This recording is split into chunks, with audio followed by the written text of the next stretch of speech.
మెహి phone చేసి నాకు చాలా ఆకలేసేస్తుంది. ఇక్కడ క్యాంటీన్‌లో కూడా ఏం దొరకలేదు. సో, ఏమైనా చేస్తావా అంటే సరే చపాతీ చేయనా అని అన్నా. నేను ఫ్లోలో అడిగేసాను. నాకు ఏ ఉప్మానో చేసిస్తాను అని అంటే సరిపోను. బట్ చపాతీని కమిట్ అయిపోయాను. ఓకే చేసేసేయి. చపాతీకి మంచి కర్రీ కూడా చెయ్యు. ఏదైనా పన్నీర్ కర్రీ గానీ, గ్రేవీ కర్రీ లాంటిది ఏమైనా చెయ్యు. కొంచెం బావుండాలి అని అన్నారు. అప్పుడు గుర్తొచ్చింది. అస్సలు ఇంట్లో వెజిటబుల్స్ ఏమీ లేవు. పన్నీర్ అయితే అస్సలు లేదు.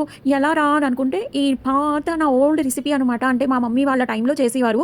మా నానమ్మ దగ్గర నుంచి ఇది నేర్చుకున్నారంట మా మమ్మీ.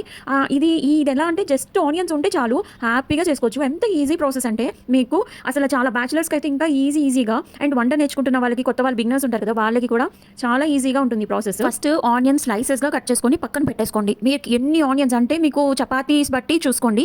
నేనైతే ఒక 10 ఆనియన్స్ అయినా కట్ చేశాను. మంచిగా ఎలా అంటే చాలా సన్నంగా కాదు. కొంచెం మీడియం సైజ్‌లో నిలువుగా అంటారు కదా! అలా కట్ చేసుకోండి. అండ్ అది పక్కన పెట్టాక తాలింపు మొత్తం ఒక కడాయి తీసుకోండి. కడాయిలో ఆయిల్ వేసుకోండి. తాలింపు వేసుకోవాలి మొత్తం. ఎక్కువగా శనగపప్పు ఉంటుంది కదా! ఆ శనగపప్పు ఎక్కువ వేసుకోండి. అది కొంచెం ఫ్రై అయిన తర్వాత ఎండుమిరపకాయలు ఒక 4 ఆర్ 5 వేసుకోవాలి. కొంచెం కారానికి సరిపడేటట్టు.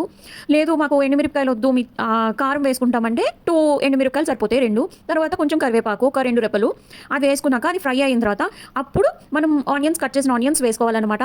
దానికి కొంచెం సాల్ట్ వేసేసుకున్నారనుకోండి మనకి చాలా ఫాస్ట్‌గా ఫ్రై అయిపోతుంది ఆనియన్స్. సాల్ట్ వేసేసి మూత పెట్టేస్తే ఒక 4, 5 మినిట్స్ అనుకుంటా కంపల్సరీ హ్యాపీగా ఫ్రై అయిపోతుంది. మనం అనుకున్న ఆ టైప్‌లో ఫ్రై అవుతుంది. డీప్ ఫ్రై అవ్వకూడదు. అండ్ కొంచెం పసుపు వేస్తాము. పసుపు వేసిన తర్వాత కొంచెం కారం పొడి మీకు టేస్ట్‌కి సరిపడినంత నేనైతే 1 స్పూన్ కారం వేసుకున్నా. కొంచెం కారంగా బావుంటుంది చపాతీకి అని చెప్పి. అయిపోయిన తర్వాత మళ్ళీ కొంచెం కలిపేసి మూత పెట్టేస్తే ఓన్లీ 1 మినిట్ అనుకుంటా అలా మూత పెట్టేసిన తర్వాత అది నార్మల్ అయిపోతుంది. అది అయిన తర్వాత లాస్ట్‌లో ఒక పొడి వేయాలి. ఆ పొడి ఏంటో కావాలి అంటే కింద కామెంట్స్‌లో అడగండి. పొడి వేసుకున్నాక షాలో ఫ్రై చేయాలి. 1 మినిట్ అనుకుంటా జస్ట్ అలా మూత పెట్టి వదిలేస్తే అంతే అయిపోయింది. తర్వాత వేరే గిన్నెలోకి షిఫ్ట్ చేయండి. కుక్ చేసిన కడాయిలో మాత్రం ఉంచేవద్దు. వేరే బౌల్‌లోకి షిఫ్ట్ చేయండి. ఇలా అయిపోతుంది. అందుకే వేరే బౌల్‌లోకి షిఫ్ట్ చేసుకుంటే చాలా బాగుంటుంది. అండ్ మెహికైతే చాలా నచ్చిందంట. వీడియో నచ్చితే లైక్ చేసి సబ్స్క్రైబ్ చేసుకోండి. బాయ్.